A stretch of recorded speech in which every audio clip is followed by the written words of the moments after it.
이영자 씨, 고발장이 접수되어서 조사에 협조해 주셔야겠습니다. 직원들과 고객들이 모두 지켜보는 가운데 경찰이 마트 사무실로 들어왔다. 무슨 일이세요? 이영자의 목소리가 떨렸다. 15년간 쌓아온 체면이 한순간에 무너지는 순간이었다. 사람들의 시선 속에서 이영자는 경찰서로 연행되었다. 오늘 사연 시작하기 전에 무료 버튼인 구독과 좋아요 꼭 눌러주세요. 그러면 여러분들에게 복이 찾아올 거예요. 새벽 5시 반 알람이 울리기도 전에 이영자는 눈을 떴습니다. 벌써 15년째 이어온 습관이었죠. 침대 옆 탁자 위에는 시어머니 김말순의 15주기를 알리는 달력 표시가 선명했습니다. 이영자는 한숨을 쉬며 일어나 세면대로 향했습니다. 거울 속 자신의 모습을 바라보며 파운데이션을 꼼꼼히 발랐습니다. 52살의 나이가 무색할 정도로 단정한 모습이었습니다. 대형마트 점장이라는 직책에 걸맞게 항상 완벽해야 했거든요. 직원들 앞에서, 고객들 앞에서, 그리고 남편 앞에서도 흔들림 없는 여자로 보여야 했습니다. 여보, 벌써 일어났어요? 남편 박상훈이 비몽사몽 중얼거렸습니다. 55세의 상훈은 건설회사에서 현장 관리직으로 일하며 성실하게 살아왔습니다. 하지만 어머니와 관련된 이야기만 나오면 어딘가 불안해하는 모습을 보였죠. 오늘 어머님 15주기잖아요. 마트 일 마치고 바로 성묘 가야죠. 상훈의 표정이 순간 어두워졌습니다. 매년 이맘때면 찾아오는 무거운 침묵이었죠.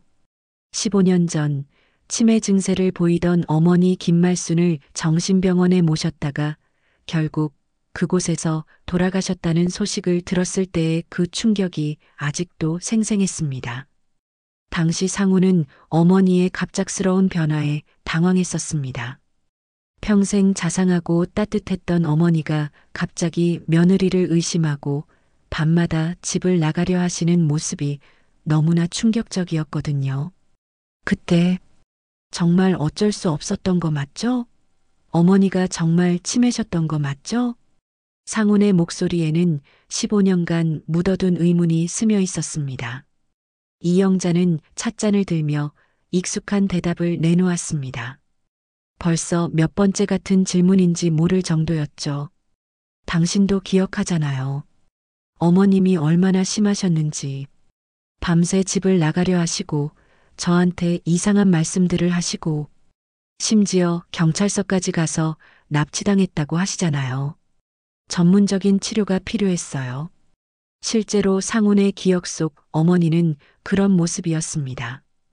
어느 날부터 갑자기 성격이 변하더니 며느리 이영자를 의심하기 시작했죠. 내 통장이 어디 갔냐? 내 인감도장을 왜 숨기냐? 너희가 나를 어디 보내려고 하는 것 아니냐 같은 말들을 반복하셨습니다.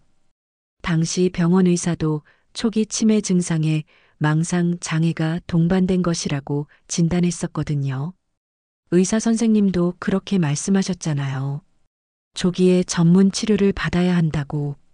우리가 집에서 돌볼 수 있는 상황이 아니었어요. 이영자의 말은 논리적이고 설득력이 있었습니다. 실제로 그 당시 상황을 떠올려 보면 다른 선택이 있었을까 싶기도 했죠. 상우는 고개를 끄덕이며 더 이상 묻지 않았습니다. 오전 8시 이영자는 평소처럼 대형마트로 출근했습니다. 지역에서 가장 큰 할인마트였고 그녀는 이곳의 점장으로 3년째 근무하고 있었습니다. 직원들이 줄지어 인사를 건넸고 그녀는 완벽한 점장의 모습으로 하루 업무를 시작했습니다. 오늘 특별히 신경 써야 할 부분이 있나요? 부점장이 업무 브리핑을 위해 다가왔습니다. 이영자는 체크리스트를 확인하며 꼼꼼히 지시사항을 전달했습니다. 매출 현황 점검, 직원 근무 태도, 관리, 고객 불만 사항 처리까지 15년간 쌓아온 노하우로 이 마트는 지역 내에서도 손꼽히는 매장이 되었죠. 사실 이영자가 이 자리에 올 수 있었던 것도 시어머니 덕분이었습니다. 말순이 돌아가신 후 상속받은 부동산을 담보로 대출을 받아 마트 지분을 투자했고 그 덕분에 점장 자리까지 얻을 수 있었거든요. 물론 처음엔 마음이 무거웠지만 이제는 당연한 일상이 되어버렸습니다. 점심시간이 되자 이영자는 사무실에서 혼자 도시락을 먹으며 깊은 생각에 잠겼습니다. 15년 전 그날의 기억이 선명했습니다. 시어머니를 병원에 데려가던 그날 말수는 계속해서 뭔가를 호소하려 했었죠. 영자야, 내가 정말 미쳤다고 생각하니? 내 정신이 멀쩡하다고. 내 통장과 도장이 어디 있는지 알고 있어. 하지만 당시 이영자는 그런 말들을 치매 환자의 망상으로만 여겼습니다. 아니, 여기려고 노력했죠. 실제로 의사도 그렇게 진단했었으니까요. 오후 4시 업무를 마친 이영자는 상훈과 함께 성묘를 위해 집을 나섰습니다. 차 안은 내내 조용했습니다. 상훈은 창밖을 바라보며 무언가 깊은 생각에 잠겨 있었고 이영자는 운전에만 집중했습니다. 어머니가 돌아가시기 전에 혹시 저한테 전하고 싶은 말씀이 있으셨을까요? 갑작스러운 상훈의 질문에 이영자의 손에 힘이 들어갔습니다. 핸들을 더 꽉 쥐며 차분한 목소리로 대답했습니다. 무슨 소리예요? 어머님은 그때 이미 많이 아프셨잖아요. 의식도 흐릿하셨고, 그래도 가끔 꿈에 나타나셔서 뭔가 말씀하려고 하시는데 무슨 말씀인지 알아들을 수가 없어요. 이영자는 속으로 한숨을 쉬었습니다. 15년이 지났는데도 남편은 여전히 어머니의 죽음을 완전히 받아들이지 못하고 있었습니다. 묘지에 도착해서 간단히 차례를 지냈습니다. 상훈이 무릎을 꿇고 절을 올리는 모습을 보며 이영자는 마음 한편이 불편했습니다. 묘비에는 자애로운 어머니 김말순이라고 새겨져 있었죠. 어머니 잘 지내세요. 영자가 열심히 살고 있으니까 걱정 마세요. 상훈이도 건강하게 잘 지내고 있어요. 상훈의 중얼거림이 바람에 실려 사라졌습니다. 이영자는 꽃을 정리하며 마음을 다잡았습니다. 이제는 돌이킬 수 없는 일이었고 가족의 평화를 위해서였다고 스스로를 위로했죠. 집으로 돌아오는 길 석양이 지고 있었습니다. 상훈은 여전히 무언가 할 말이 있는 듯 입술을 달싹거렸지만 결국 아무 말도 하지 않았습니다. 이영자는 속으로 안도했습니다. 이 평온한 일상이 계속 유지되기를 바랄 뿐이었거든요. 성묘를 마치고 집에 돌아온 지 일주일이 지났습니다. 상훈은 평소보다 더 조용해졌고 이영자는 그런 남편의 모습이 신경 쓰였습니다.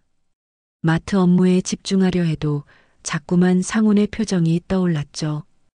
혹시 뭔가 의심하고 있는 건 아닐까 하는 불안감이 엄습했습니다.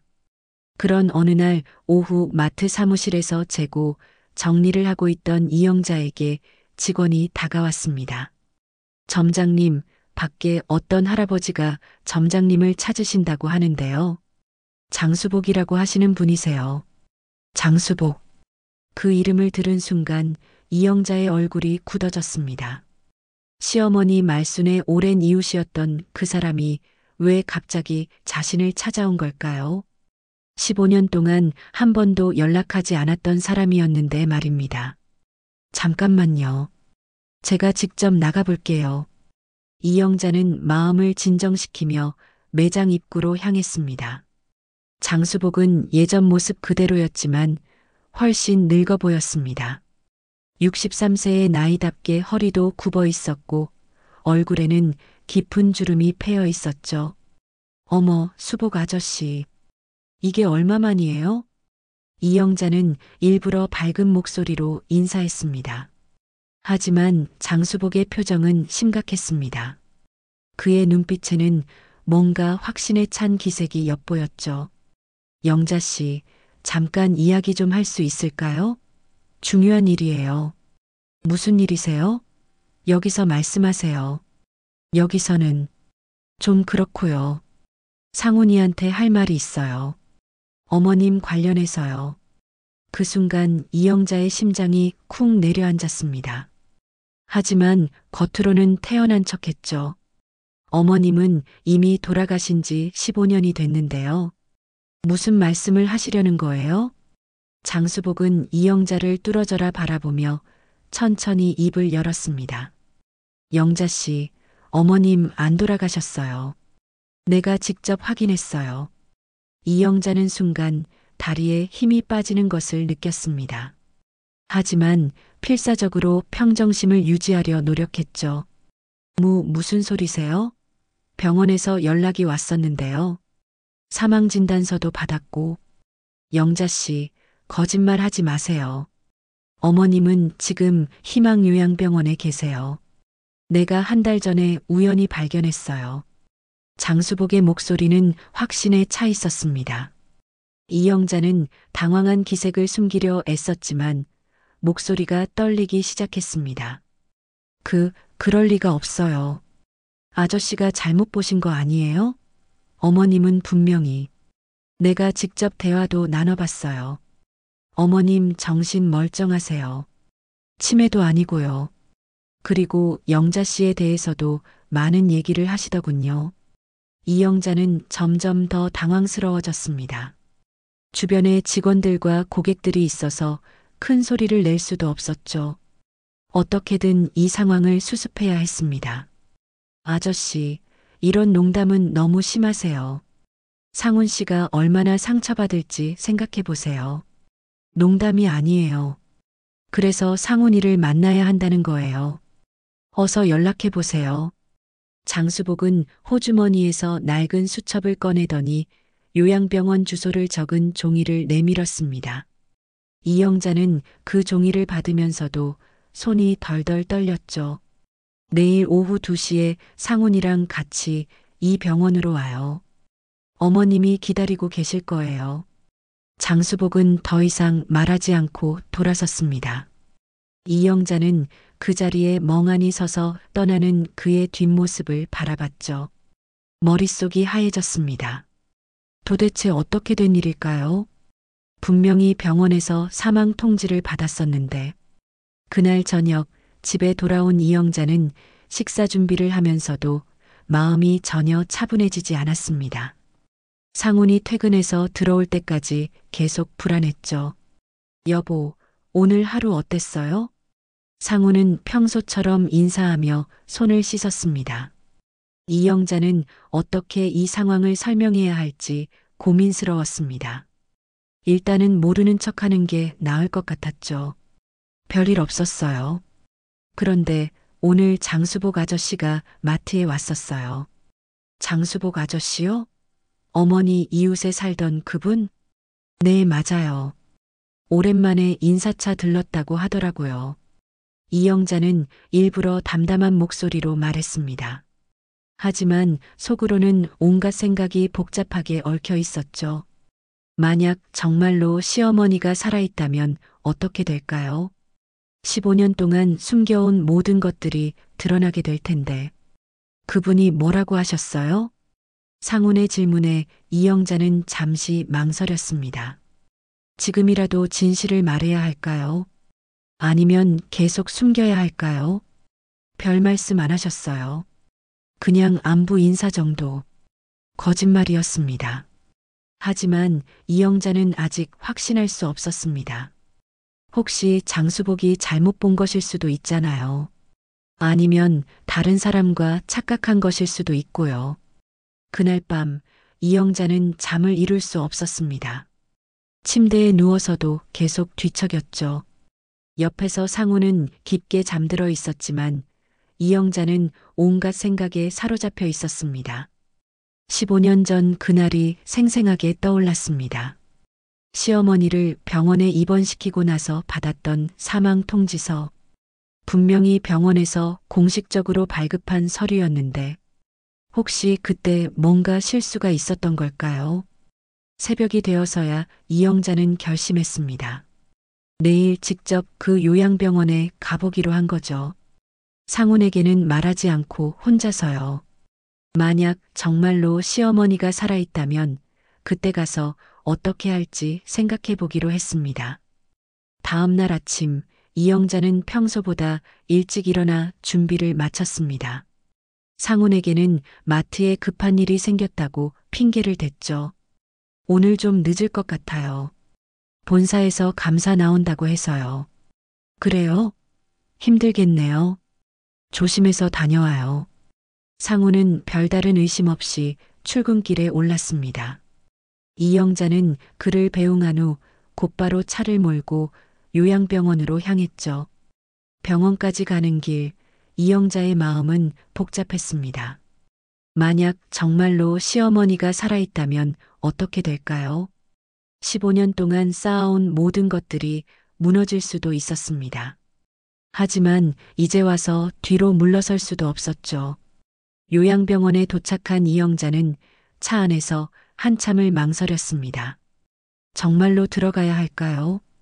아직 늦지 않았으니까 그냥 돌아갈 수도 있었는데. 하지만 결국 차에서 내렸습니다. 진실을 확인해야 했거든요. 요양병원 로비에 들어선 이영자는 심장이 터질 것 같았습니다. 간호사 데스크에서 어떻게 말을 꺼내야 할지 몰라 한참을 서성였죠. 손바닥에는 식은땀이 맺혔고 다리도 후들후들 떨렸습니다. 어떻게 오셨나요? 간호사가 친절하게 물어봤습니다. 이영자는 떨리는 목소리로 대답했죠. 김말순이라는 분. 혹시 여기 계신가요? 74세 정도 되셨을 거예요.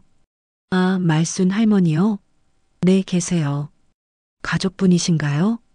그 순간 이영자는 현실감을 잃었습니다. 정말로 살아있었던 거였습니다. 15년 동안 죽었다고 믿고 살았던 시어머니가 말이죠.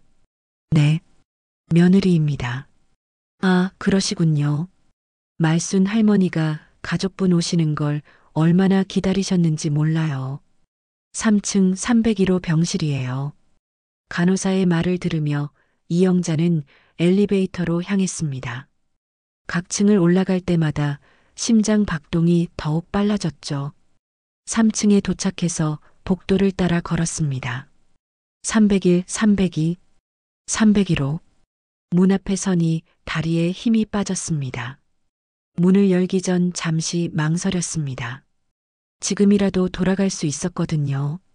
하지만 이미 너무 늦었습니다. 문 안쪽에서 목소리가 들려왔습니다. 누구세요? 익숙한 목소리였습니다. 분명히 시어머니 김말순의 목소리였죠. 이영자는 천천히 문을 열었습니다. 침대에 앉아있던 말순이 고개를 돌렸습니다. 15년이 지났지만 여전히 또렷한 눈빛이었죠. 치매 환자의 모습이 전혀 아니었습니다. 말순은 이영자를 보자 차가운 미소를 지었습니다. 이영자, 올 줄 알았어. 말순의 목소리는 예전과 달리 차분하고 단단했습니다. 15년의 세월이 그녀를 변화시킨 것 같았죠. 이영자는 입술이 바짝 말라 말이 나오지 않았습니다. 어머님? 정말 어머님이세요? 어떻게 살아있냐고? 어떻게 여기 있냐고? 말순은 침대에서 일어나 창가로 걸어갔습니다. 몸은 늙었지만 걸음걸이는 건강해 보였어요. 전혀 치매 환자 같지 않았죠. 앉아. 할 얘기가 많아. 이영자는 떨리는 다리로 의자에 앉았습니다. 말순은 창밖을 바라보며 천천히 입을 열었습니다. 15년 전 내가 나를 여기 가둘 때부터 이 날을 기다렸어. 언젠가는 진실이 밝혀질 거라고 믿었거든. 어머님, 저는 정말 어머님이 치매라고 생각했어요. 의사도 그렇게. 의사? 말순이 빙긋 웃었습니다. 그 웃음에는 15년간 쌓인 분노와 원망이 담겨 있었죠. 내가 가져온 가짜 진단서 말이야? 내가 다 알고 있어. 내가 어떻게 서류를 조작했는지, 어떻게 내 인감을 훔쳐서 사인했는지. 이영자의 얼굴이 새하얘졌습니다. 도대체 말순이 어떻게 알고 있는 걸까요? 그리고 내가 죽었다고 신고한 것도 알고 있어. 사망진단서까지 위조해서 말이야. 어머님, 그게 무슨. 그만해. 이제 와서 모른다고 하지 마. 말순의 목소리가 커졌습니다. 15년간 억눌러온 감정이 터져 나오는 것 같았죠. 내가 여기서 15년을 어떻게 살았는지 아니? 내 아들이 날 버렸다고 생각하면서 내가 정말 미쳤나 싶어서 매일 울었어. 이영자는 아무 말도 할 수 없었습니다. 말순의 눈에서 눈물이 흘러내렸지만 그 눈빛은 여전히 단단했습니다. 하지만 시간이 지나면서 깨달았어. 내가 미친 게 아니라 내가 미친 거였다는 걸. 내 재산을 노리고 나를 없애려 했던 거지. 어머님, 정말 그런 게 아니었어요. 저는 증거가 다 있어. 말순이 침대 옆 서랍을 열었습니다.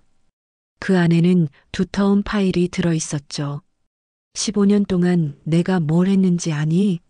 가만히 있었던 게 아니야. 수복이 아저씨 도움으로 변호사도 만나고 증거도 모았어. 파일을 펼치자 각종 서류들이 나왔습니다. 복사본들이었지만 이영자가 위조한 서류들과 똑같았죠. 내가 내 도장으로 찍은 서류들, 내 통장에서 돈을 빼간 기록들, 그리고 가짜 사망신고서까지 다 여기 있어. 이영자는 그 서류들을 보며 절망했습니다. 어떻게 이런 것들을 구할 수 있었을까요? 수복이 아저씨가 많이 도와주셨지. 그분도 그때부터 의심하고 있었거든. 내가 갑자기 사라진 게 이상하다고. 말순은 또 다른 서류를 꺼냈습니다. 그리고 이건 내가 살아있다는 증명서야. 병원에서 발급받은 거지. 이제 내 죽음은 무효가 될 거야. 이영자는 마지막 희망까지 사라지는 것을 느꼈습니다. 하지만 아직 포기할 수는 없었죠. 어머님, 그때 상황을 이해해 주세요. 어머님이 정말 이상하셨어요. 밤마다 집을 나가려 하시고 저한테 이상한 말씀들을. 이상한 말? 말순이 다시 차가운 미소를 지었습니다. 내 통장이 어디 갔냐고, 내 인감이 왜 없냐고, 내 집 서류를 왜 숨기냐고 물어본 게 이상한 말이야? 그건 내가 맞았잖아. 내가 정말로 내 것들을 훔쳤으니까. 그래서 나를 미쳤다고 하면서 여기 가둔 거지. 이영자는 더 이상 변명할 수 없었습니다. 말순이 모든 것을 알고 있었거든요. 상훈이는 어떻게 할 거야? 말순이 조용히 물었습니다. 내 아들한테 엄마가 살아있다는 걸 언제 말할 거야? 아니면 계속 숨길 거야? 어머님, 내일 오후 2시에 상훈이 온다고 수복이 형님이 그러더라. 그때까지 내가 직접 말하는 게 좋을 거야. 말순은 다시 창가로 돌아가 밖을 바라봤습니다. 15년을 기다렸어. 내 아들을 다시 만날 수 있는 이 날을. 내가 우리 사이를 갈라놓았지만 이제는 진실이 밝혀질 거야. 이영자는 일어서서 문 쪽으로 향했습니다. 더 이상 이 자리에 있을 수 없었거든요. 어머님, 저는 그리고 잘 생각해봐. 상훈이한테 어떻게 말할지. 말순은 돌아보지도 않았습니다. 이영자는 문을 열고 나가면서 다리가 휘청거렸죠. 복도를 걸어 나오면서 이영자는 온 세상이 무너지는 것을 느꼈습니다. 15년간 쌓아온 모든 것들이 한순간에 무너질 위기에 처했습니다. 어떻게 해야 할까요? 상훈에게 어떻게 설명해야 할까요? 병원을 나와 차에 앉은 이영자는 한참을 울었습니다. 지금까지 감춰왔던 모든 것들이 드러나게 될 텐데 과연 이 위기를 어떻게 넘길 수 있을까요? 병원 주차장에서 한참을 울던 이영자는 결국 집으로 돌아왔습니다. 거울에 비친 자신의 모습은 처참했죠. 눈이 퉁퉁 붓고 화장도 번져 있었습니다. 상훈이 퇴근하기 전에 정신을 차려야 했습니다. 샤워를 하고 화장을 다시 하면서도 머릿속은 복잡했습니다. 내일 오후 2시 상훈이 어머니를 만나게 되면 모든 게 끝날 것 같았거든요. 15년간 숨겨온 진실이 드러나는 순간 말입니다. 여보 왔어요? 상훈이 퇴근해서 들어왔습니다. 평소보다 일찍 들어온 것 같았죠. 이영자는 억지로 미소를 지으며 맞이했습니다. 어머, 일찍 오셨네요. 현장 일 일찍 끝났어요? 네, 오늘은 감리 검사가 없어서요. 그런데 괜찮아요? 얼굴이 좀 피곤해 보이는데. 상훈의 관심에 이영자는 더욱 마음이 아팠습니다. 이렇게 순박한 남편을 15년간 속여왔다니. 마트에서 좀 바빴어요. 본사 감사 때문에 스트레스 받고. 그때 상훈의 휴대폰이 울렸습니다. 장수복에게서 온 전화였죠. 여보세요, 수복 아저씨? 이영자는 상훈의 표정을 살폈습니다. 혹시 뭔가 말하는 건 아닐까 걱정되었거든요. 네, 내일 오후 2시예요? 무슨 일인데? 어머니와 관련된 중요한 얘기라니. 상훈의 목소리가 점점 진지해졌습니다. 이영자는 가슴이 쿵쾅거렸죠. 알겠습니다. 그럼 내일 오후에 뵙죠. 전화를 끊은 상훈이 이영자를 바라봤습니다. 여보, 수복 아저씨가 내일 만나자고 하는데요. 어머니와 관련된 중요한 얘기가 있다고. 무슨 얘기일까요? 이영자는 떨리는 목소리를 숨기려 애썼습니다. 모르겠어요. 목소리가 심각하던데. 혹시 어머니 산소라도 무너진 건 아닐까요? 상훈은 걱정스러운 표정을 지었습니다. 이영자는 이제라도 진실을 말해야 할지 고민했죠. 하지만 차마 입이 떨어지지 않았습니다. 그날 밤 이영자는 잠을 이룰 수 없었습니다. 침대에서 뒤척이며 온갖 생각에 사로잡혔죠. 내일이면 모든 게 끝날 텐데 어떻게 해야 할까요? 새벽 3시경 이영자는 조용히 일어나 서재로 갔습니다. 오래된 서류들이 보관된 파일 캐비닛을 열었죠. 그 안에는 15년 전 시어머니 관련 서류들이 들어 있었습니다. 위조된 사망진단서, 조작된 정신병원 입원 동의서, 그리고 말순의 인감으로 찍은 각종 서류들. 모든 증거들이 고스란히 남아 있었습니다. 이영자는 이 서류들을 어떻게 처리해야 할지 몰랐죠. 태워버릴까도 생각했지만 이미 말순이 모든 증거를 확보한 상태에서는 의미가 없었습니다. 오히려 증거인멸로 더 큰 죄를 뒤집었을 수도 있었거든요. 아침이 되자 상훈은 평소보다 일찍 일어났습니다. 어제 수복의 전화 때문에 신경이 쓰이는 모양이었죠. 여보, 혹시 수복 아저씨가 어떤 얘기를 하려는 건지 짐작 가는 거 있어요? 저도 모르겠어요. 그냥 어머님 기일 때문에 뭔가 하고 싶은 말씀이 계신 것 같은데. 이영자는 거짓말을 계속했습니다. 하지만 이제 몇 시간 후면 모든 게 밝혀질 텐데 말입니다. 오전 10시 이영자는 마트에 출근했지만 일에 집중할 수 없었습니다. 직원들이 업무를 문의해도 제대로 대답하지 못했죠. 점장님 괜찮으세요? 오늘 좀 이상하신 것 같은데. 부점장이 걱정스럽게 물어봤습니다. 아, 네. 좀 컨디션이 안 좋네요. 오늘 오후에 급한 일이 있어서 일찍 나가야 할 것 같아요. 알겠습니다. 마트는 저희가 잘 관리할 테니까 걱정 마세요. 오후 1시 이영자는 마트를 나와 약속 장소인 요양병원으로 향했습니다. 상훈과는 병원에서 만나기로 했거든요. 가는 길 내내 마음이 무거웠습니다. 병원 앞에 도착하니 상훈이 이미 와 있었습니다. 장수복도 함께 있었죠. 여보 왔어요? 상훈이 이영자를 보며 인사했습니다. 하지만 곧 이상한 표정을 지었죠. 그런데 여기가 왜 요양병원이에요? 수복 아저씨가 여기서 만나자고 하시는데. 장수복이 앞으로 나서며 말했습니다. 상훈아, 놀라지 말고 들어. 어머님이 여기 계셔. 네? 무슨 말씀이세요? 상우는 이해할 수 없다는 표정을 지었습니다. 어머님은 15년 전에 돌아가셨는데. 아니야.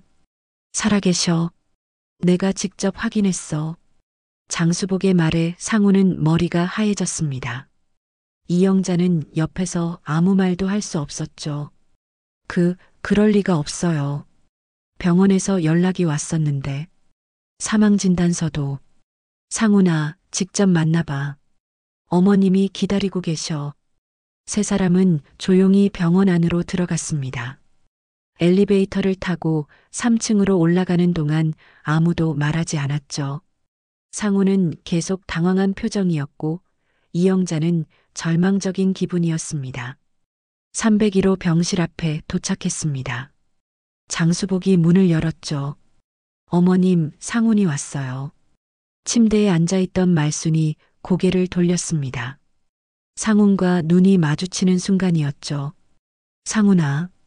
말순의 목소리가 떨렸습니다. 15년 만에 아들을 다시 만나는 순간이었거든요.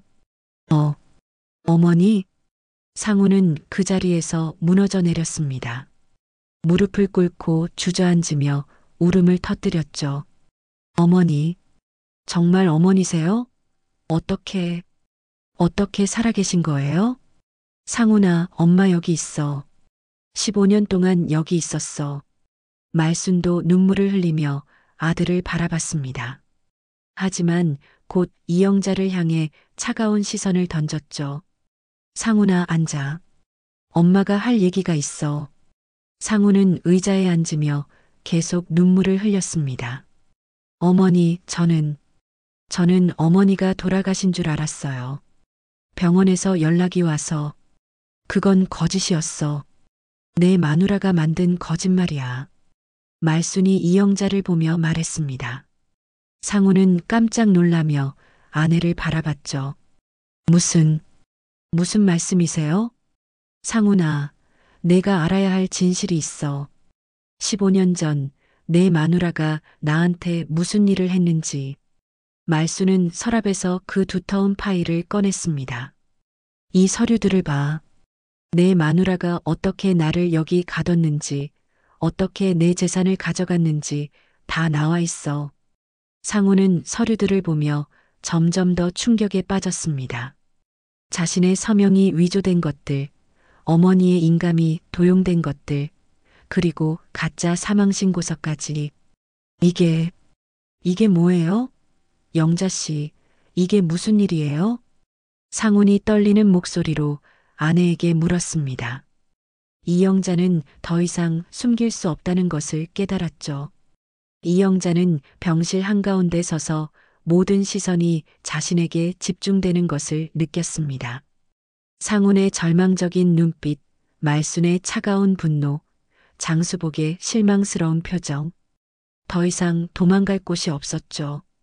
영자 씨, 대답해 주세요. 이게 정말 당신이 한 일이에요? 상훈의 목소리는 간절했습니다. 아직도 아내를 믿고 싶어 하는 마음이 남아 있었거든요. 이영자는 떨리는 입술로 천천히 입을 열었습니다. 상훈아, 미안해. 정말 미안해. 그 순간 상훈의 얼굴이 무너져 내렸습니다. 아내의 입에서 직접 나온 고백이었거든요. 왜 그랬어요? 어머니를 왜 그렇게. 처음엔 정말 치매인 줄 알았어. 어머님이 갑자기 이상해지시니까. 이영자는 눈물을 흘리며 변명을 늘어놓았습니다. 하지만 병원에 모시고 나서 어머님 재산 서류를 정리하다가 마음이 흔들렸어. 우리 생활이 너무 힘들었거든. 그래서 내 재산을 훔친 거야? 말순이 차갑게 물었습니다. 어머님 명의로 된 집과 땅들. 그걸로 대출받아서 마트 지분을 샀어. 그리고 나를 죽은 걸로 만들었지. 말순의 목소리에는 15년간 쌓인 분노가 담겨 있었습니다. 어머님이 계속 여기서 살아계시는 바람에 언젠가 진실이 밝혀질까봐 무서웠어. 그래서 사망신고를. 상우는 머리를 감싸쥐며 신음했습니다. 그럼 15년 동안 내가 어머니 무덤에 절하고 제사 지내고 그게 다 거짓이었다는 거예요? 미안해, 상훈아. 정말 미안해. 미안하다고? 상훈이 갑자기 벌떡 일어서더니 이영자를 노려봤습니다. 15년이에요. 15년 동안 내가 어머니 생각하며 얼마나 괴로워했는지 알아요? 어머니를 제대로 모시지 못했다고 자책하며 살았는지 알아요? 상훈의 목소리가 점점 커졌습니다. 평생 온순했던 그가 처음으로 화를 내는 모습이었죠. 당신 때문에 내가 어머니와 15년을 잃었어요. 상훈아, 진정해. 말순이 아들을 진정시켰습니다. 이제 엄마가 여기 있잖아. 그것만으로도 다행이야. 하지만 상훈의 분노는 쉽게 가라앉지 않았습니다.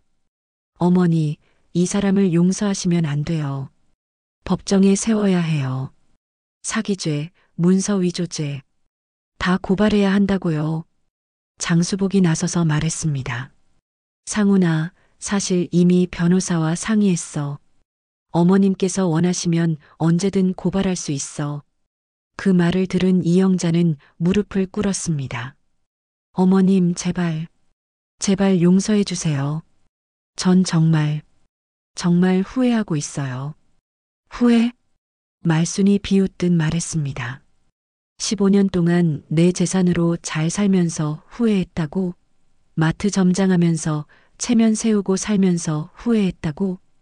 이영자는 아무 말도 할 수 없었습니다. 모든 것이 사실이었거든요. 어머님, 저는 정말 그만해.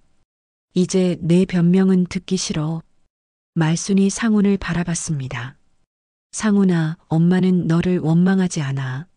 너도 속은 거니까. 어머니. 하지만 이 일은 반드시 법적으로 해결해야 해. 내가 당한 일을 그냥 넘길 수는 없어. 다음 날 이영자의 악몽이 시작되었습니다. 말순과 장수복은 변호사와 함께 경찰서에 고발장을 제출했죠. 사기, 문서위조, 허위신고 등의 혐의였습니다. 마트에서 일하던 이영자에게 경찰이 찾아왔습니다. 이영자 씨, 고발장이 접수되어서 조사에 협조해 주셔야겠습니다. 직원들과 고객들이 모두 지켜보는 가운데 이영자는 경찰서로 연행되었습니다. 15년간 쌓아온 체면이 한순간에 무너지는 순간이었죠. 경찰서 조사실에서 이영자는 모든 것을 자백했습니다. 더 이상 숨길 이유도 숨길 방법도 없었거든요. 피의자는 15년 전 시어머니 김말순 씨를 허위 진단서로 정신병원에 강제 입원시키고 그의 재산을 불법적으로 취득했다고 진술하고 있습니다. 조사관의 말에 이영자는 고개를 끄덕였습니다. 한편 마트 본사에서는 비상이 걸렸습니다. 점장이 사기 혐의로 고발당한 것이 언론에 보도되면서 매장 이미지에 큰 타격을 입었거든요. 이영자 점장을 즉시 해고 처리하겠습니다. 이런 일로 매장에 피해를 끼쳐서 죄송합니다. 본사 임원이 직원들에게 공지했습니다. 이영자는 하루아침에 모든 것을 잃었죠. 집에서 기다리던 상훈은 뉴스를 통해 아내의 구속 소식을 들었습니다. 15년간 함께 살았던 사람이 이런 끔찍한 일을 저질렀다는 것이 믿어지지 않았죠. 아빠, 엄마가 왜 저런 일을? 대학생인 딸이 울먹이며 물어봤습니다. 상훈은 딸을 끌어안으며 함께 울었습니다. 미안해, 수진아. 아빠가 몰랐어. 정말 몰랐어. 며칠 후 이영자는 구속 수감되었습니다. 법원에서는 증거가 명확하다며 구속영장을 발부했죠. 15년간 숨겨왔던 범죄가 마침내 세상에 드러난 것입니다. 구치소에 수감된 이영자는 차가운 독방에서 지난 15년을 되돌아봤습니다. 욕심 때문에 시작된 일이 이렇게 큰 재앙으로 돌아올 줄은 몰랐죠. 한편 말순은 언론과 인터뷰를 했습니다. 저는 복수를 원하는 게 아닙니다. 다만 노인을 재산으로만 보는 풍조에 경종을 울리고 싶었어요. 가족이라는 이름으로 부모를 버리고 재산을 가로채는 일이 더 이상 일어나서는 안 됩니다. 말순의 인터뷰는 큰 반향을 일으켰습니다. 많은 사람들이 노인 학대와 재산 침해 문제에 관심을 갖게 되었죠. 우리 사회가 노인을 어떻게 대해야 하는지 다시 생각해 봤으면 좋겠습니다. 나이가 들었다고 해서 함부로 대해도 되는 건 아니거든요. 상우는 매일 요양병원을 찾아가 어머니를 돌봤습니다. 15년을 잃었지만 이제라도 효도하고 싶었거든요. 어머니, 정말 죄송해요. 제가 아내를 제대로 못 봤어요. 상훈아, 너를 원망하지 않는다고 했잖아. 이제는 앞으로만 보자. 하지만 상처는 쉽게 아물지 않았습니다. 15년이라는 세월은 되돌릴 수 없었고 가족 관계도 예전 같지 않았죠. 무엇보다 상우는 자신이 얼마나 무능했는지 깨달았습니다. 가장 가까운 사람의 거짓말을 눈치채지 못했다는 것이 너무나 충격적이었거든요. 이영자가 구속된 지 일주일이 지났습니다. 상우는 매일 어머니를 뵙고 집에 돌아와도 마음이 무거웠죠. 집안 곳곳에서 아내의 흔적이 느껴졌거든요.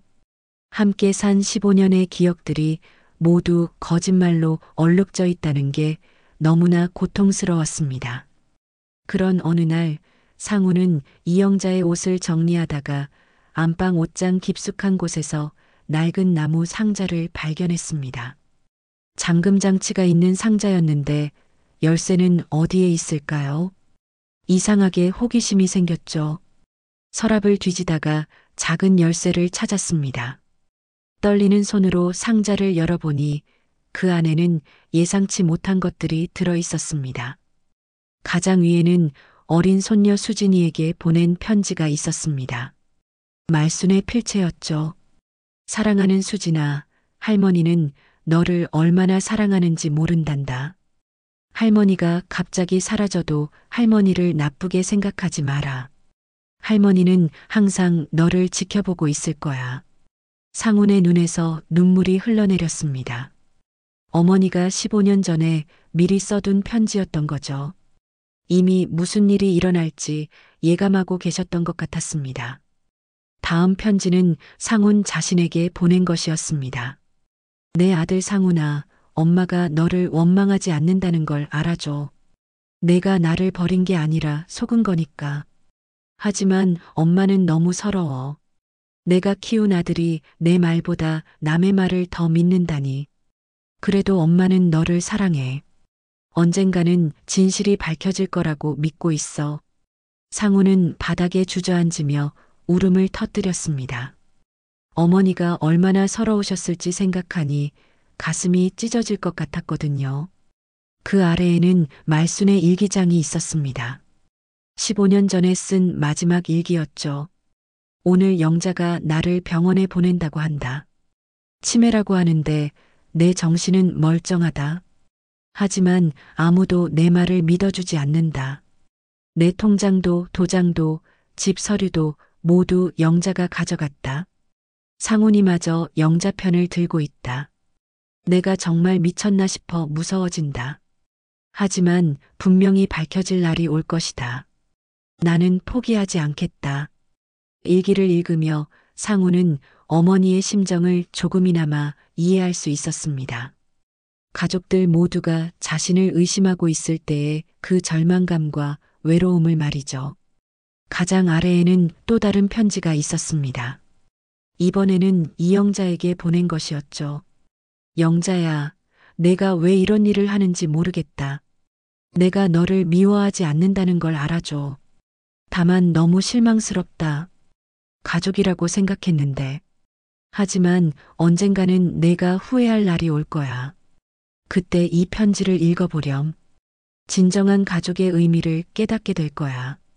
상우는 이 모든 편지들을 읽으며 어머니의 마음을 이해했습니다. 분노보다는 슬픔이, 원망보다는 사랑이 더 컸다는 것을 알 수 있었죠. 그날 저녁 상우는 딸 수진과 함께 요양병원을 찾았습니다. 수진이는 할머니가 살아계시다는 소식을 듣고 큰 충격을 받았지만 이제는 할머니를 만나고 싶어 했거든요. 할머니. 수진이는 말순을 보자마자 울음을 터뜨렸습니다. 15년 동안 죽은 줄 알았던 할머니가 살아계셨다니 20살 대학생에게는 너무나 큰 충격이었죠. 우리 수진이 이렇게 예쁘게 컸구나. 말순도 손녀를 끌어안으며 눈물을 흘렸습니다. 어린아이였던 손녀가 이제는 어엿한 숙녀가 되어 있었거든요. 할머니, 저는 할머니가 돌아가신 줄 알고 매년 성묘를 다녔어요. 할머니 생각하며 얼마나 많이 울었는지 몰라요. 고마워, 수진아. 할머니를 기억해줘서. 가족이 다시 만난 그 순간은 감동적이었지만 동시에 슬프기도 했습니다. 잃어버린 15년의 세월은 되돌릴 수 없었거든요. 상우는 어머니에게 찾은 편지들에 대해 말씀드렸습니다. 어머니, 제가 어머니의 편지들을 찾았어요. 그 편지들을 읽고 정말 죄송했어요. 아, 그 편지들. 내가 마지막으로 집을 떠나기 전에 써둔 거야. 말순의 목소리는 차분했습니다. 어머니는 정말 그때부터 모든 걸 알고 계셨던 거네요.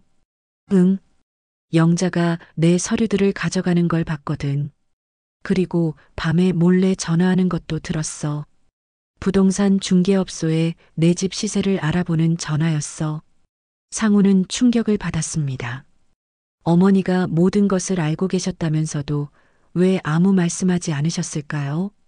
그럼 왜 그때 저에게 말씀하지 않으셨어요? 말했잖아. 하지만 넌 영자 편을 들었어. 내가 치매에 걸려서 헛소리한다고 생각했지. 그때의 기억이 떠올랐습니다. 어머니가 계속 뭔가 호소하려 했는데 상우는 그것을 치매 증상으로만 여겼었죠. 정말 죄송해요, 어머니. 이제 그만해. 지난 일은 지난 일이야. 하지만 말순의 표정은 여전히 서글펐습니다. 아들에 대한 실망감이 완전히 사라진 것은 아니었거든요. 며칠 후 상우는 구치소에 있는 이영자를 면회했습니다. 결혼 후 처음으로 아내와 유리창을 두고 마주 앉았죠. 영자 씨. 이영자는 많이 야위어 있었습니다. 화장기 없는 얼굴은 늙어 보였고 눈빛도 생기를 잃었죠. 상훈아, 미안해. 정말 미안해. 왜 그랬어요? 정말 왜? 상훈의 목소리는 절절했습니다. 처음엔 정말 어머님이 치매인 줄 알았어. 하지만 점점 욕심이 생겼어. 어머님 재산을 보니까. 그래서 어머니를 15년 동안 가둬둔 거예요? 미안해. 정말 잘못했어. 되돌릴 수 있다면. 이제 와서 후회해도 늦어요. 어머니가 얼마나 서러우셨을지 생각해 봤어요? 이영자는 아무 말도 할 수 없었습니다. 변명의 여지가 없었거든요. 우리 수진이도 얼마나 충격받았는지 알아요? 수진이에게 미안하다고 전해줘. 면회를 마치고 나온 상우는 더욱 마음이 무거웠습니다. 15년간 함께 살았던 사람이 이렇게까지 변할 수 있다는 것이 믿어지지 않았거든요. 그날 밤 상우는 어머니의 편지를 다시 읽어봤습니다. 특히 마지막 문장이 마음에 와 닿았죠. 내 인생을 되찾고 싶었다. 어머니가 15년간 얼마나 간절히 바라셨을지 생각하니 눈물이 멈추지 않았습니다. 이제라도 어머니께 제대로 된 효도를 해드려야겠다고 다짐했죠. 이영자 사건이 언론에 보도된 지 한 달이 지났습니다. 법정에서는 본격적인 재판이 시작되었죠. 검찰은 사기, 문서 위조, 허위 신고 등 여러 혐의로 이영자를 기소했습니다. 15년간 숨겨왔던 범죄의 전모가 법정에서 낱낱이 드러나는 순간이었죠. 재판장에는 말순과 상훈, 수진, 그리고 장수복이 앉아 있었습니다. 피고석에 앉은 이영자는 초췌한 모습이었어요.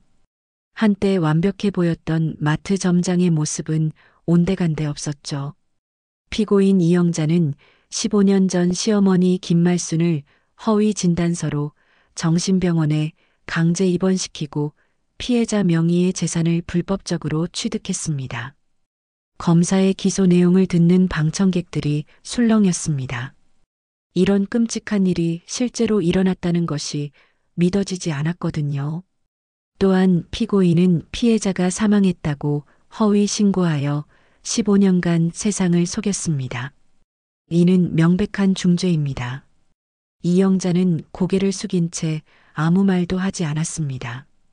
변호사가 정상 참작을 호소했지만 별다른 효과는 없어 보였죠.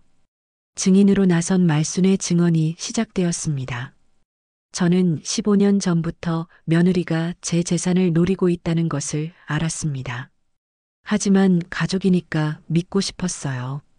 말순의 목소리는 담담했지만 그 속에는 깊은 슬픔이 배어 있었습니다.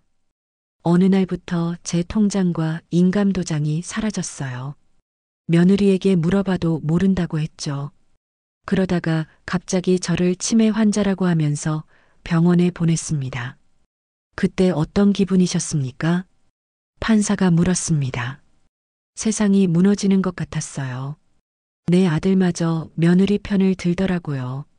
정말 제가 미친 건가 싶어서 너무 무서웠습니다. 방청석의 상훈이 고개를 숙였습니다. 어머니의 증언을 들으니 당시 자신이 얼마나 무능했는지 뼈저리게 느껴졌거든요. 15년 동안 어떻게 사셨습니까? 처음엔 절망했어요. 하지만 포기하지 않았습니다. 언젠가는 진실이 밝혀질 거라고 믿었거든요. 말순은 증인석에서 이영자를 바라봤습니다. 하지만 그 눈빛에는 분노보다는 연민이 더 많이 담겨 있었어요.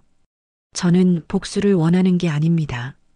다만 이런 일이 다시는 일어나지 않기를 바랄 뿐입니다. 다음으로 장수복이 증언대에 섰습니다. 저는 15년 전부터 이상하다고 생각했습니다. 말순 누님이 갑자기 사라지신 게 이해가 안 됐거든요. 장수복은 그동안 말순을 찾기 위해 어떤 노력을 했는지 자세히 증언했습니다. 여러 병원과 요양원을 찾아다녔어요. 그러다가 한 달 전에 우연히 희망요양병원에서 누님을 발견했습니다. 그때 김말순 씨의 상태는 어땠습니까? 정신이 완전히 멀쩡하셨어요. 치매 증상은 전혀 없었습니다. 오히려 15년간의 억울함을 또렷하게 기억하고 계셨죠. 상훈도 증인으로 나섰습니다. 아내의 죄를 증언하는 것은 너무나 고통스러웠지만 진실을 밝히기 위해서는 어쩔 수 없었죠. 저는 아내를 믿었습니다. 어머니가 치매에 걸리셨다고 하니까 그렇게 생각했어요. 상훈의 목소리가 떨렸습니다. 지금 생각해보니 어머니가 계속 뭔가 말씀하려고 하셨는데 저는 그걸 치매 증상으로만 여겼어요. 정말 후회됩니다. 피고인의 범행을 전혀 몰랐습니까? 네, 전혀 몰랐습니다. 15년 동안 속고 살았어요. 재판은 여러 차례 진행되었습니다. 증거가 명확했기 때문에 이영자의 유죄는 명백했죠. 문제는 형량이었습니다. 마지막 최종 변론에서 이영자가 직접 입을 열었습니다. 재판장님, 저는 정말 잘못했습니다. 이영자의 목소리는 간신히 들릴 정도로 작았습니다. 처음에는 정말로 어머님이 치매라고 생각했어요. 하지만 점점 욕심이 생겼습니다. 어머님의 재산을 보니까 계속하세요. 판사가 말했습니다. 저는 가난하게 자랐어요. 항상 돈 걱정을 하며 살았죠. 결혼해서도 마찬가지였고, 그러다가 어머님의 재산을 보니까 마음이 흔들렸어요. 이영자는 눈물을 흘리며 고백을 계속했습니다. 하지만 그게 변명이 될 수는 없다는 걸 압니다. 저는 용서받을 자격이 없어요. 방청석의 말순이 이영자를 바라봤습니다. 복잡한 감정이 얼굴에 스쳐 지나갔죠. 어머님께 정말 죄송합니다. 상훈이에게도 수진이에게도 모든 분들께 사죄드립니다. 재판부는 충분한 심리 끝에 판결을 내렸습니다. 피고인 이영자에게 징역 3년을 선고합니다. 또한 피해자에게 재산상 손해를 배상하고 정신적 피해에 대한 위자료를 지급하라고 명령합니다. 이영자는 판결을 듣고 주저앉았습니다. 비록 예상했던 결과지만 실제로 듣게 되니 충격이 컸거든요. 판결이 끝난 후 말수는 기자들과 인터뷰를 했습니다. 저는 처벌보다는 교훈이 더 중요하다고 생각해요. 이런 일이 다른 가정에서도 일어나지 않기를 바랍니다. 며느리를 용서하실 건가요? 기자의 질문에 말수는 잠시 생각에 잠겼습니다. 용서 쉽지 않아요. 하지만 원망하며 살고 싶지는 않아요. 제게 남은 시간이 많지 않으니까요. 그날 저녁 상우는 어머니와 함께 조용한 식사를 했습니다. 오랜만에 모자가 마주 앉은 자리였죠. 어머니, 앞으로 어떻게 지내실 건가요? 글쎄, 아직 잘 모르겠어. 요양원 생활에 익숙해져서. 말순의 대답에 상우는 마음이 아팠습니다. 어머니, 저희 집으로 오세요. 제가 모실게요. 고마워, 상훈아. 하지만 이제 와서. 어머니, 제발. 제가 15년을 잃었지만 앞으로라도 제대로 효도하고 싶어요. 말수는 아들의 간절한 부탁을 보며 마음이 움직였습니다. 하지만 쉽게 결정할 수는 없었죠. 15년간의 상처가 하루아침에 치유될 수는 없었거든요. 조금 더 생각해 볼게. 그날 밤 말수는 요양원 침대에 누워 깊은 생각에 잠겼습니다. 정말로 아들과 다시 살 수 있을까요? 상처받은 마음이 다시 회복될 수 있을까요? 창밖으로 보이는 별들을 바라보며 말수는 조용히 중얼거렸습니다. 이제 정말 새로운 시작을 해야 하는 건가? 하지만 그녀의 마음 한편에는 여전히 깊은 상처가 남아 있었습니다. 시간이 모든 것을 해결해 줄 수 있을까요? 재판이 끝난 지 6개월이 지났습니다. 말수는 결국 상훈의 간청을 받아들여 아들의 집으로 이사했죠. 하지만 15년의 상처가 쉽게 아물지는 않았습니다. 모자 사이에는 여전히 어색한 공기가 흘렀거든요. 어머니, 아침 드세요. 상훈이 정성스럽게 준비한 식단을 내놓았습니다. 요양원에서 나온 후 상훈은 퇴근 후와 주말마다 어머니를 정성껏 돌봤죠. 하지만 말순의 표정은 여전히 어둡기만 했습니다. 고마워, 상훈아. 짧은 대답뿐이었습니다. 예전에 자상하고 따뜻했던 어머니의 모습은 찾아볼 수 없었죠. 15년간의 상처가 그녀를 차갑게 만들어버렸습니다. 수진이도 방학 때마다 집에 와서 할머니를 돌봤지만 가족 분위기는 무겁기만 했습니다. 모두가 조심스럽게 대화했고 웃음소리는 거의 들리지 않았죠.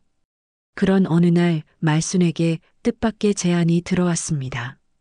요양원에서 운영하는 후견 피해자 상담센터에서 상담사로 일해달라는 것이었죠. 어머님 같은 경험을 하신 분들이 많아요. 그분들에게 힘이 되어주실 수 있을 것 같은데. 센터장의 설명을 들으며 말수는 생각에 잠겼습니다. 자신의 아픈 경험이 누군가에게 도움이 될 수 있다면 의미가 있을 것 같았거든요. 해보겠습니다. 말순의 대답에 상우는 놀랐습니다.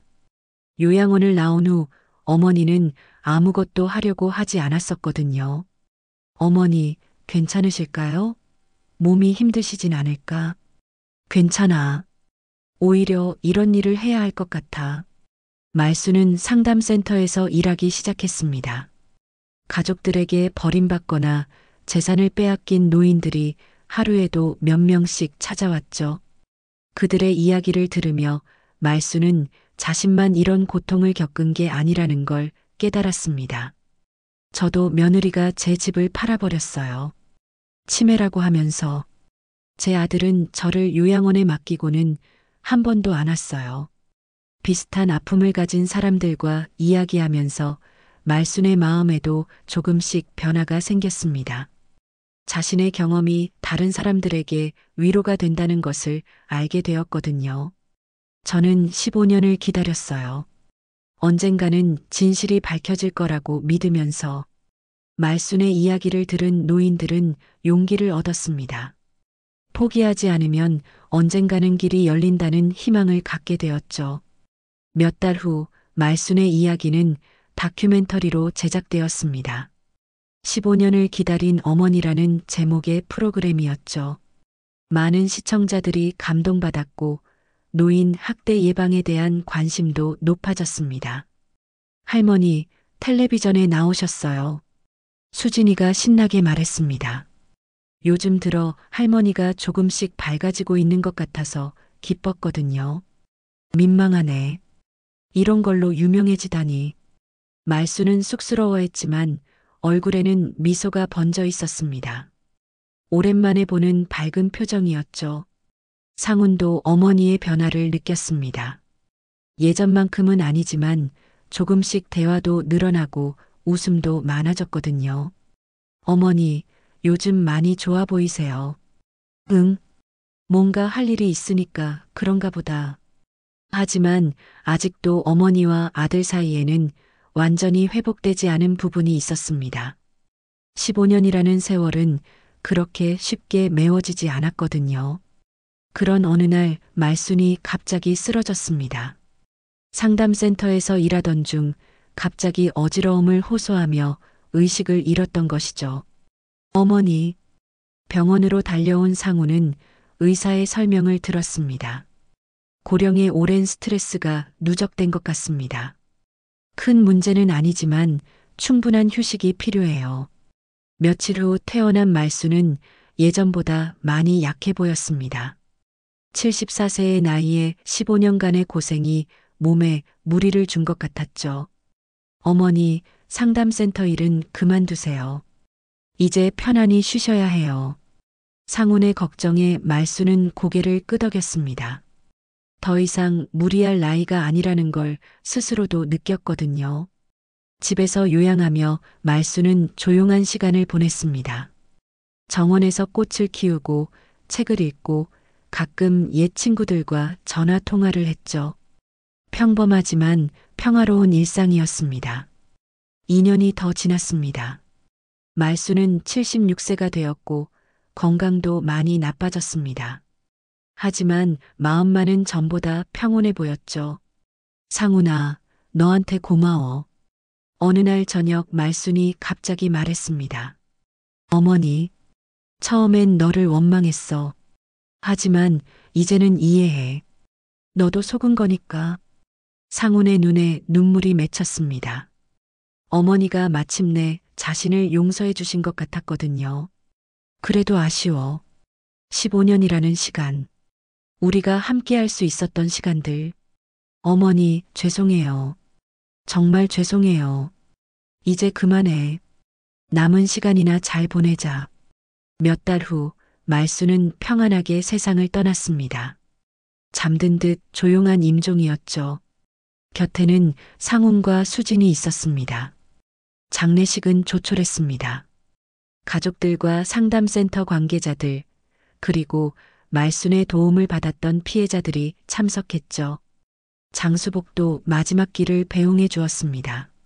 수진이가 할머니의 무덤 앞에서 중얼거렸습니다. 할머니, 나중에야 알았어요. 진짜 가족이 뭔지. 상훈도 어머니의 묘비를 어루만지며 말했습니다. 어머니, 이제 편히 쉬세요. 많이 고생하셨어요. 묘비에는 새로운 글귀가 새겨져 있었습니다. 인내로 진실을 지켜낸 어머니 김말순. 그날 저녁 상우는 어머니의 유품을 정리하며 마지막 편지 한 통을 발견했습니다. 상훈아, 엄마가 세상을 떠나고 나서 이 편지를 읽고 있겠지. 엄마는 너를 사랑해. 비록 힘든 시간이 있었지만 마지막엔 행복했어. 너와 수진이가 있어서 말이야. 앞으로는 서로 사랑하며 잘 살아가거라. 그리고 이런 일이 다른 가정에서는 일어나지 않기를 바란다. 편지를 읽은 상우는 오랫동안 울었습니다. 어머니의 마지막 사랑을 느낄 수 있었거든요. 몇 년 후 상우는 노인 권익보호단체에서 활동하고 있습니다. 어머니의 뜻을 이어받아 같은 피해를 당하는 노인들을 돕고 있죠. 우리 어머니가 그랬듯이 포기하지 마세요. 언젠가는 길이 열릴 거예요. 상담을 받으러 온 노인에게 상훈이 말했습니다.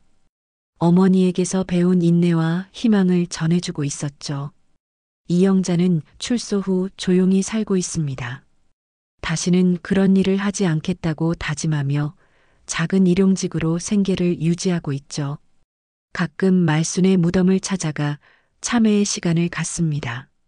말순의 이야기는 이제 많은 사람들의 기억 속에 남아 있습니다. 15년을 기다려 진실을 밝혀낸 한 어머니의 이야기로 말이죠. 그리고 그 이야기는 오늘도 누군가에게 희망과 용기를 주고 있습니다. 더 많은 이야기로 찾아올게요. 구독과 좋아요 부탁드립니다.